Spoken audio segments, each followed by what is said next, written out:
Wise words indeed. So may we all be happy as we go through the basket of fun tonight. Okay, so yeah, this is just a sort of tradition we have on these retreats to have a box of questions, and you get all sorts, and I'll try to answer them one by one, and I'll try to get through them all. It's 8:05 now, so let's see how we do. Okay, good. Is walking meditation just as effective as sitting meditation? And what about closing your eyes? Definitely keep your eyes open, because otherwise you'll walk into things and hurt yourself. unless you have really good psychic powers, then you can do it. Is it as effective as sitting meditation? Simply no. You're not going to get as deep in meditation doing walking meditation, but the combination of walking and sitting means that you can practice for much longer during the day, because when you're walking, you stand up, you stretch the muscles in your legs, and you have that sense of physical comfort that you would not have if you tried to just sit for 10 hours a day. Yeah, but it can be enjoyable. I mean, the nice thing about walking meditation, and Ajahn Brahm said this, is you don't get anywhere. I mean, apart from the fact that you're going backwards, forwards on a path, you also there's no real deep attainments to strive for and worry about. So, yeah, so that's question one. Question two. Namaste. Namaste. Would you recommend any particular practice to overcome a judgmental mind, i.e. the habit of judging people and experiences, etc.? I'd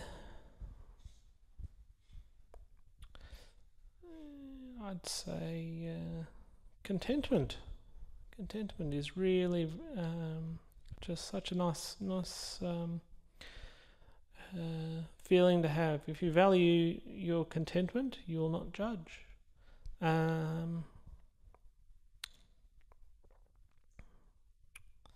Yeah. And what are you judging, really? I mean, unless you know the whole history of this person that you're judging, or everything about the situation, who are you to judge? Maybe we see things in all sorts of wrong ways. So always give people the benefit of the doubt. Best way to say it. Okay. Venerable JR, that's me. What book or guided meditation would you recommend for a new meditator or someone trying to establish a more regular or routine practice? Thank you. Well, I mean, Ajahn Brahm's book, The Basic Method of Meditation, the pamphlet, The Basic Method of Meditation, is a good place to start. It's free and it's also available on the web. He's written another book called Mindfulness, Bliss and Beyond. I think that's the title. The title in other countries might be Happiness Through Meditation or something, due to publishers doing what publishers do. But if you can find that, and I'm sure it's in the Dhammaloka bookstore. That's another good thing. If you can get up to Nollamara, they have a wonderful library. They have a huge library of just books and books and books. And a lot of stuff that is quite good for new meditators. You can even drop in and say hello to the librarian, and they might have some suggestions. So, yeah, I'm going to be talking about metta meditation tomorrow morning. There's another good book called Loving Kindness by Sharon Salzberg, and it's one of the few books written on the subject. I mean, she's not a monk or a nun, but if you're interested in learning formal metta meditation, that's a good thing to have a look at. Dear Venerable JR. Ooh, okay. I experienced a ball of intense light this morning. Awesome. Then I heard myself say, wow, that was intense. Awesome. Then the light dulled and went away. Oh, was this an emitter? What do I do to keep it? It almost felt too intense, like my mind was electric.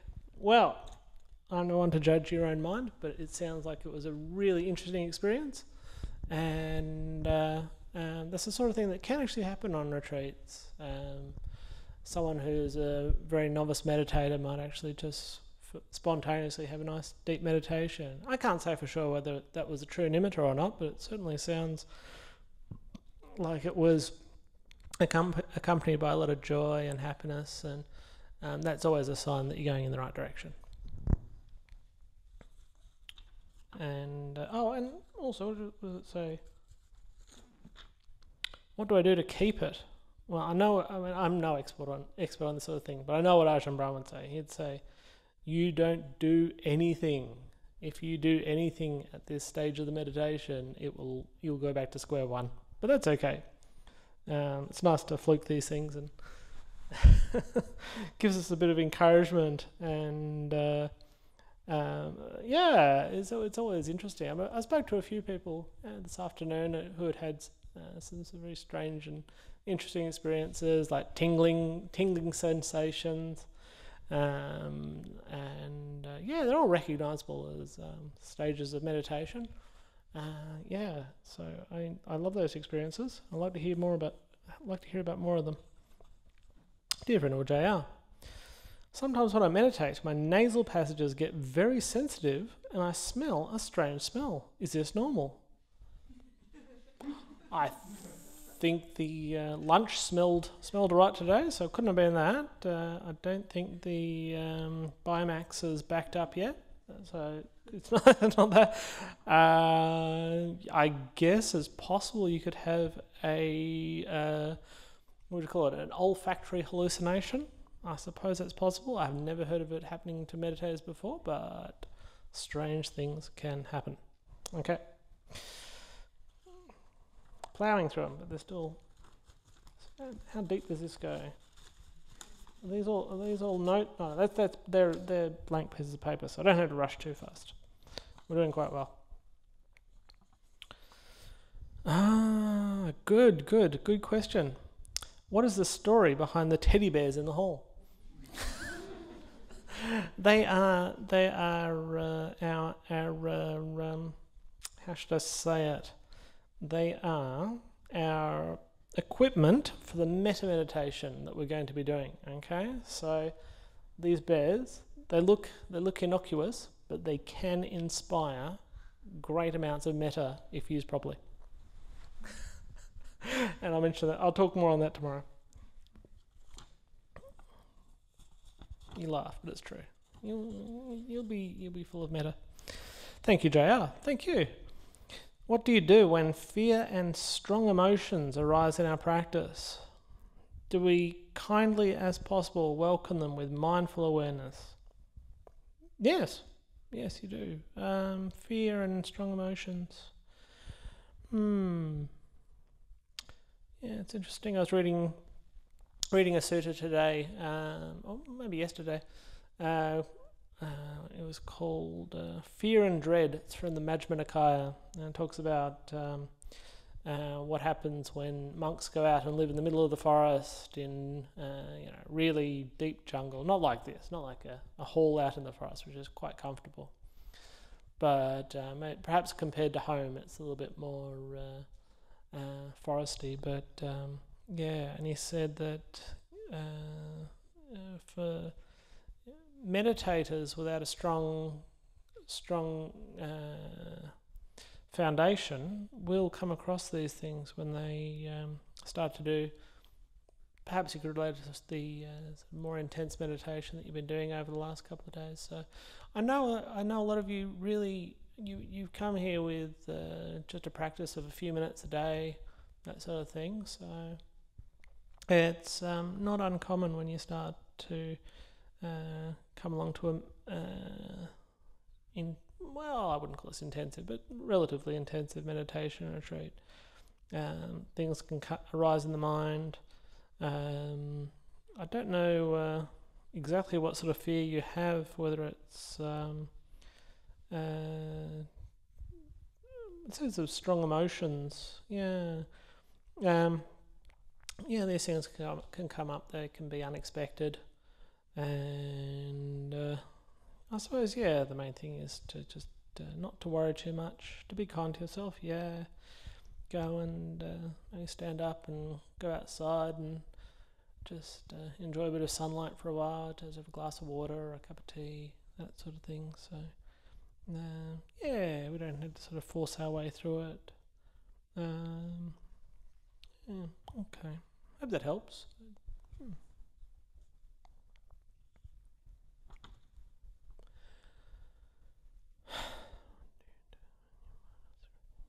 What was that mean? Okay, I'll try and... Okay. What do you do when your mind does everything to obscure the present moment by taking bits of the past and mixing it with bits of imaginary futures that make no sense at all? That's true, actually. And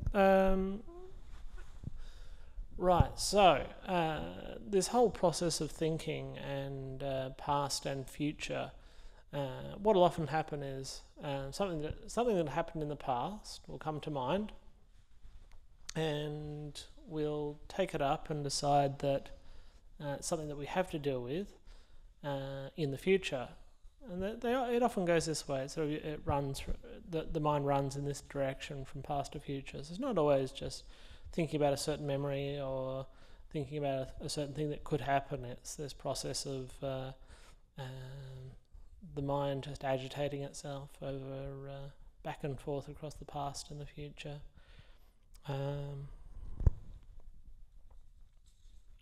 So what to do? Well, you let it be.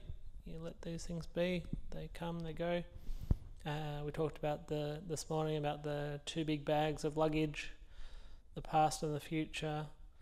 And the really important thing is not so much concentrating on the difficulties, but actually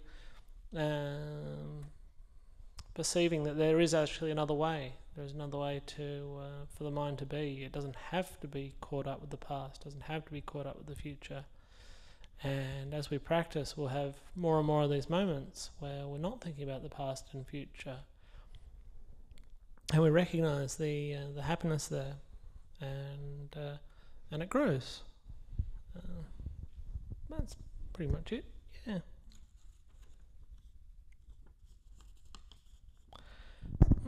Okay. Dear Venerable JR, thank you for your teachings. No worries.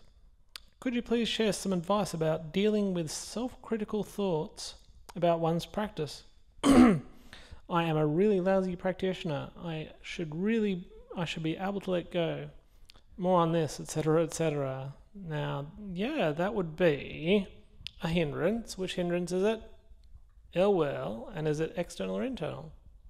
Internal. So, there we go. It all fits into our nice tenfold category. Excuse me, just stretch for a moment. And the way to practice with ill will, whether it's internal or external, is to develop metta.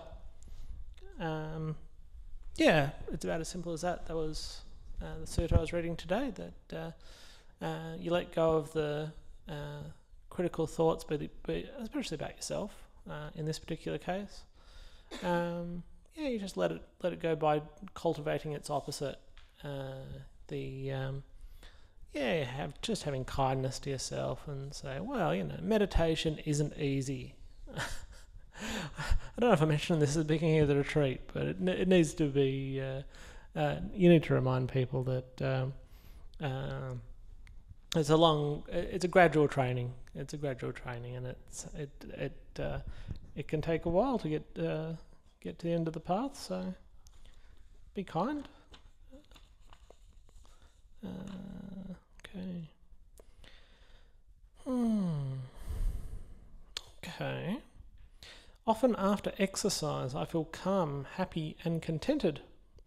Similar to the benefits of meditation, why does the Buddha not encourage exercise? That's an interesting question. I don't think I think the Buddha said that being healthy is good. It's a good way to be. My guess is that exercise alone, physical exercise, well, not a bad thing, will not take you all the way to the end of suffering, basically, which is which is the end point of the Buddha's practice. We're talking about letting go. I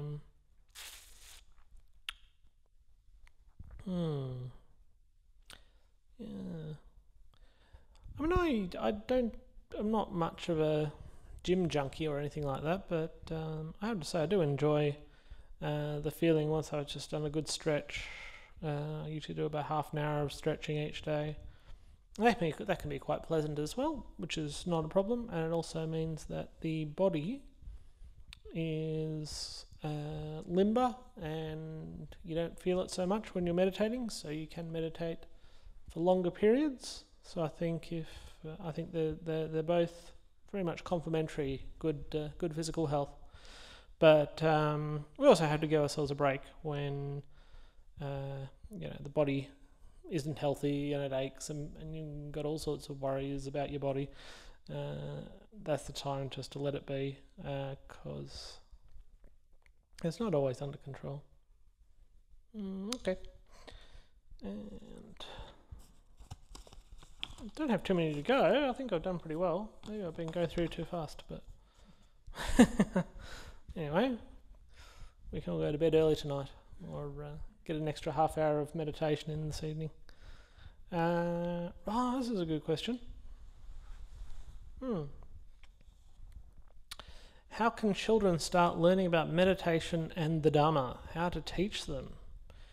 Yeah, well, we had this book turn up in the library at the monastery. It was a picture book from Wisdom Publications about the monkey that was not mindful and the panda who was very, very mindful. And as Venerable Bardo said, what a load of sanctimonious... I won't say that word. I think my point is that you can really turn kids off by making them learn about religion. I think anything that you have a vested interest in them learning. If you push them too far, they might actually turn the other way. I don't know. I haven't got any kids. My sister's got a kid, but she doesn't speak yet, so we haven't actually had this conversation. So she would be a little bit too old because she doesn't have the ability to understand English. I think Ajahn Brahm's a good case. He started getting into meditation, I think, when he was about 16 or something. So once he's matured and had the chance to look at it with a sort of skeptical teenage eye, he found something that he liked, that resonated with him. At the same time, I mean, I've had to get I just went in on Wednesday, put in my working with children check, so I can get my little card so I can legally teach children to meditate or whatever. But you do get children coming to the Armadale meditation group. They tend to be in their mid-teens, I think. That was at a rough guess, just by sight. So, yeah, but you can always say, well, I'm interested in this. Your mum, your dad's interested in this. It might interest you too, and that's fine. I think but when it comes to religion especially, I think it's easy to have the opposite effect of what you intend. But yeah, I'd say 15, 16 is a good time to start meditating when the exams get all too tough and you really need that help. Although you have this idea of they bring up with kids of quiet time, and think even just having some time without tablets and TVs and stuff is good for them. Okay.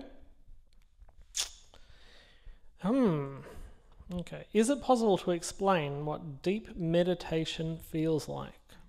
Right.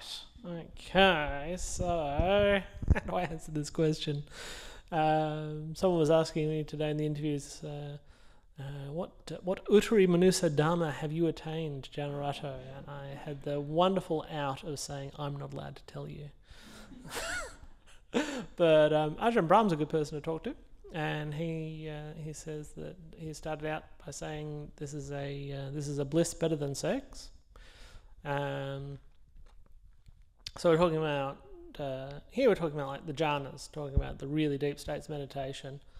I think they get happier and happier as you go inward. So you can start it with the happiness just of being in the present moment. That's a reasonable amount of happiness. It's a good amount of happiness if you can keep it up for long periods of time, and then as you go into the silent mind, that's more happy again, more blissful again. The breath, as it gets more refined and subtle and turns into the delightful breath, it's you're heading in that direction. The other anecdote was Ajahn Brahm. Someone turned up at the monastery, and they were an ex-heroin addict. So they had that experienced I guess as high as pharmaceuticals can get you in terms of happiness. And when he got a very deep meditation, he said, "Wow, that's just so much better than the most powerful drugs." And then I think the good quality that comes along with that sort of happiness is that it stays with you for possibly for the rest of your life, in a way that a lot of sensory happiness, like going to a movie, you might see a good movie, but you see that movie a few times and it's not that interesting after a while. Or you hear a cool song. I always found I'd hear a song, I'd not be interested in it, then I'd hear it a few times and I thought, oh wow, that's really cool, and then after a while I get sick of it. So that's the sort of sensory happiness. But with meditation, the deep meditation, the happiness is something that stays on and is profound. It's something you can reflect on. And in fact, that's exactly what you're supposed to do when you get deep meditations, is to reflect on that state.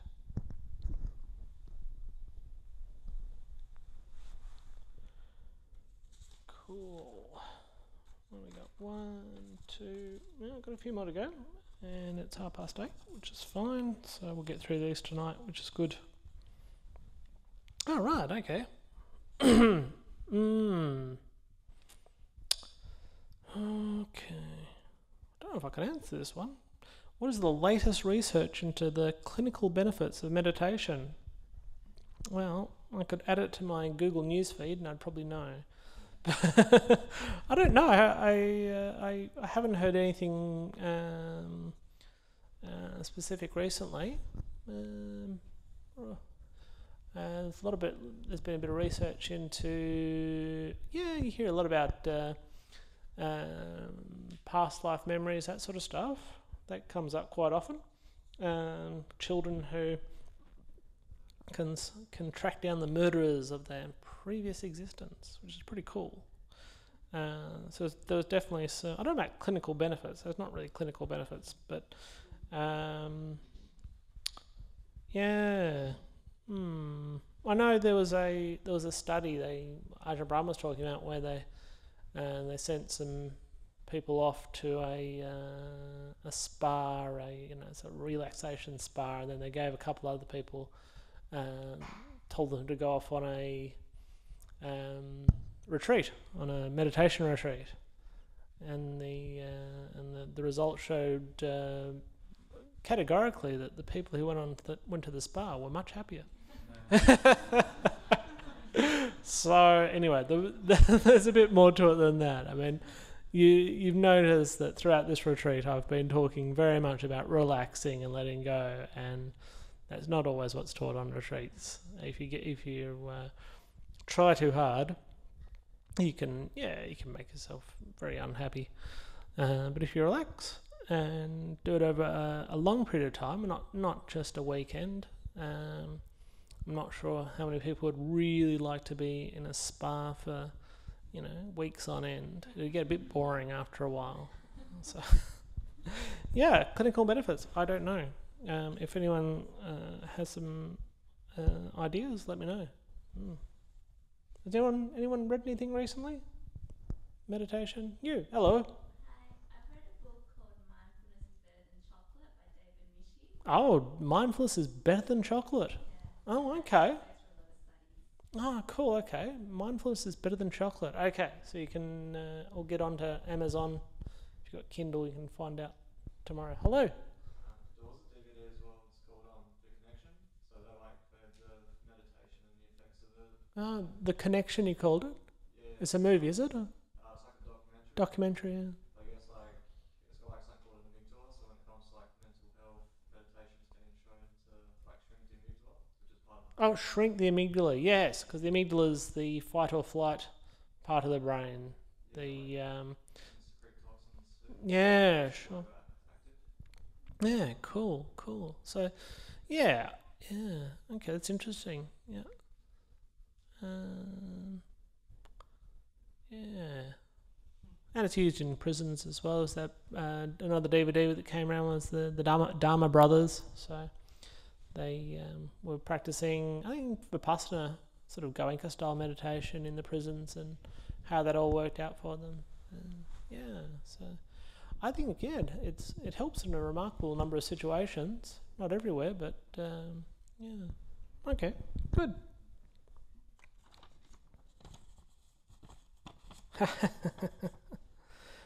Okay, here we go.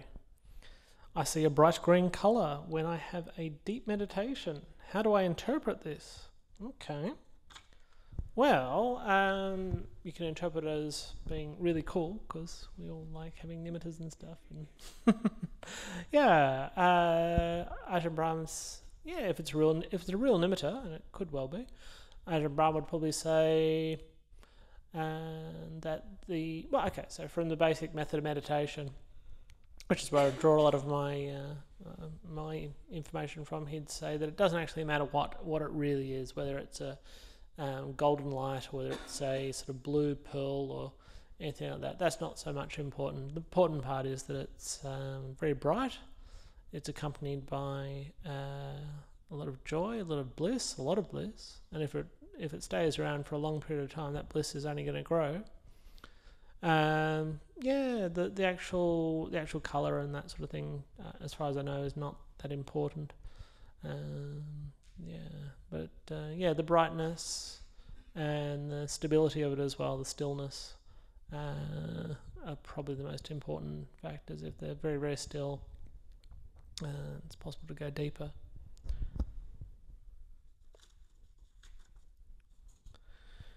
Right.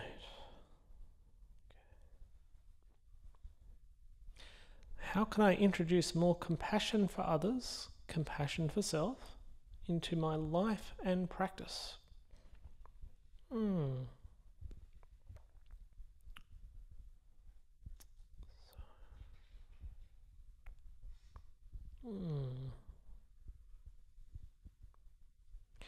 Yeah, I mean, you're talking about changing your outlook on life, which is not always something we can do in one easy step. Compassion for others, yeah.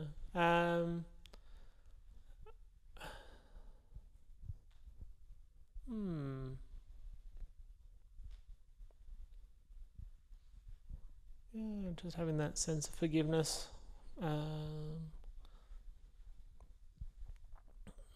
Understanding that we're all sort of flawed in one way or another, and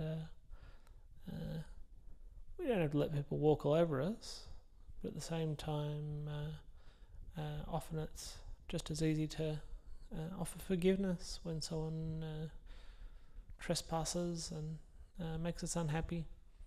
I guess the other side of it too is if someone's deeply unhappy, we've got the opportunity to help them and have compassion in that situation. I mean, it depends on the motivation you want. You have for wanting to develop compassion.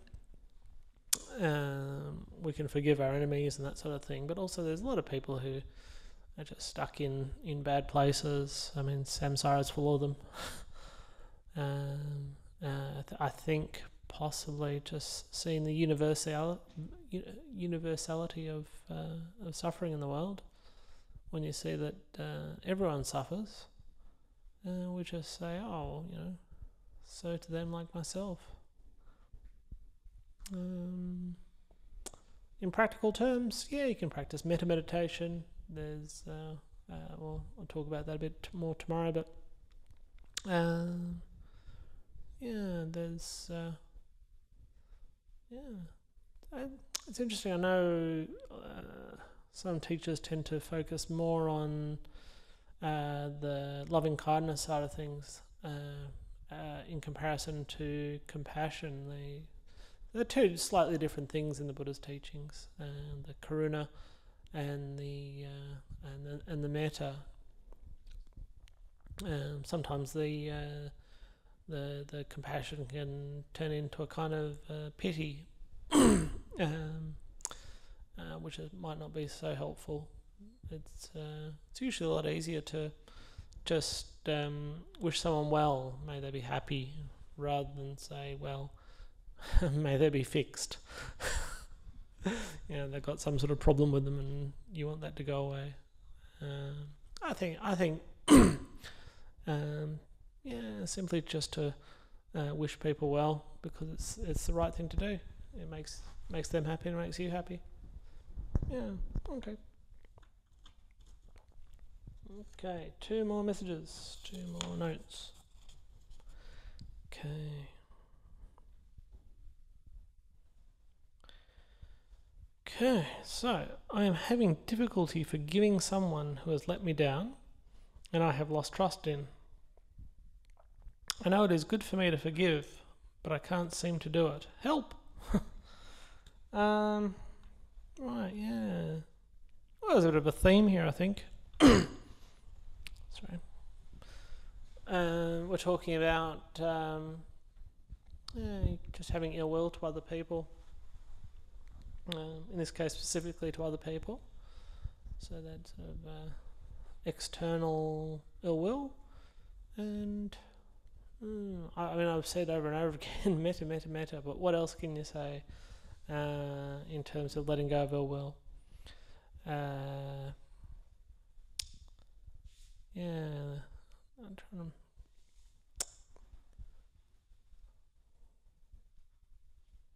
I think you get a taste for forgiveness.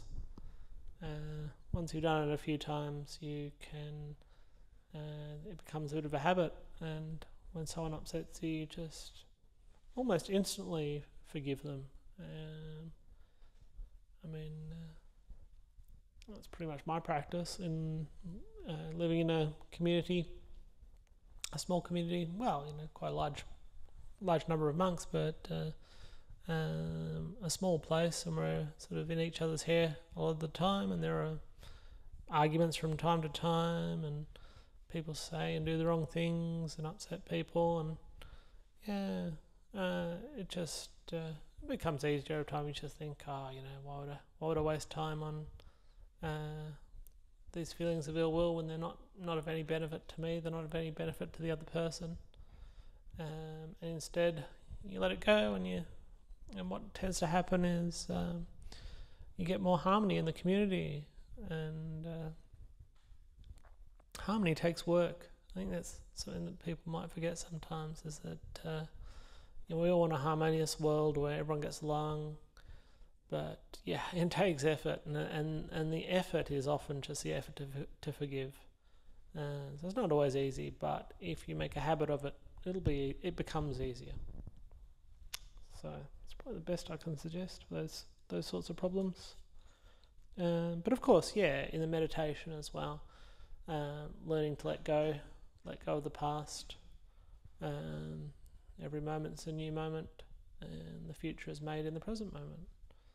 So yeah, that practice. Yeah, I mean, I often find I'm back in my hut, or I'm just somewhere in the monastery, usually back in my hut, and I've got a sort of messy mind state. It might be anger, it might be whatever.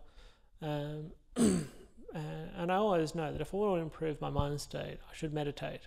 So, yeah, regardless of what it is that you want to overcome and let go of, there's not much, there's no real substitute for sitting on the cushion, sitting on the chair, and just practicing letting go. Yeah. Okay. Oh, okay. That's a good one to finish on. Is there an ultimate goal or purpose of meditation? Aha, okay. So, yes, there is. Okay, so I'm a Theravadan Buddhist monk, so I have my own perspectives on these things. But essentially, meditation is part of the Eightfold Path. We talk about. I haven't really mentioned that over all this time, but essentially it can be broken down into three parts. The one of which is meditation. But as a support for that foundation for our meditation practice, there's the practice of virtue, which is that principle of non-harm, of acting kindly in body, speech and mind with the people we interact with the beings we interact with, from the bugs up to the kangaroos. Well, that's what we've got in the monastery. I suppose out there you've got dogs and cats and all that sort of stuff. So just that quality of mind that we generate by being a good person, a virtuous person. The meditation then builds on that. I don't think there's any sort of substitute for formal meditation in developing the mind towards the higher goal. And then there's the wisdom aspect as well, the insight into the nature of things. That's essentially the path to what we call nibbana. Nibbana is the Pali word, but you'd be familiar with the word nirvana, which is a Sanskrit word. And essentially, taken together, the virtue, the meditation, and the wisdom that culminates in the ultimate, which is nirvana. It's kind of nice here actually, because I go out and do a lot of teaching here and there. I teach at the Carnot prison. I teach at the Armadale meditation group, and generally when you go out to these places, they instruct you to say, don't talk about Buddhism, just talk about meditation, keep it, don't sully the waters with religion. So but the point of it, the real point, the kind of thing that takes you out of lay life and puts you in robes is really this pursuit of the complete liberation from suffering, from mental suffering, from physical suffering, from rebirth. That is very simply the ultimate goal of Buddhist meditation.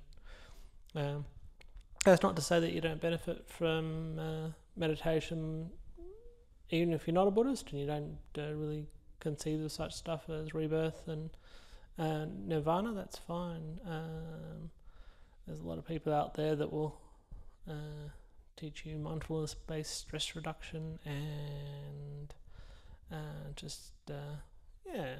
meditation to make you a little bit more happier, a bit more comfortable in day-to-day life. The practice of mindfulness just as a kind of end in itself.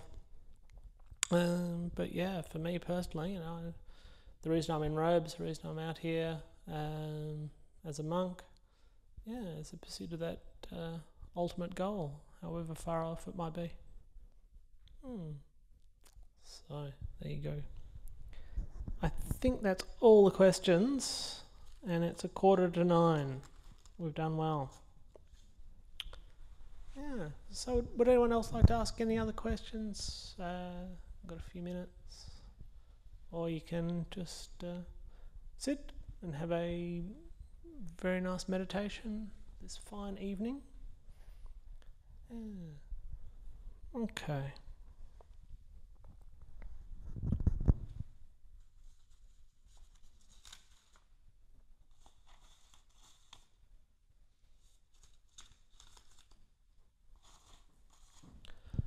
All right. So, thank you for everyone who submitted a question. Hello. You just got your hands together. You look like you're asking something. That's right. Yeah. Okay. Well, the night is still young, so you can sit, you can walk, or you can go to bed because you're tired. All are options. Okay. So, thank you. Good night.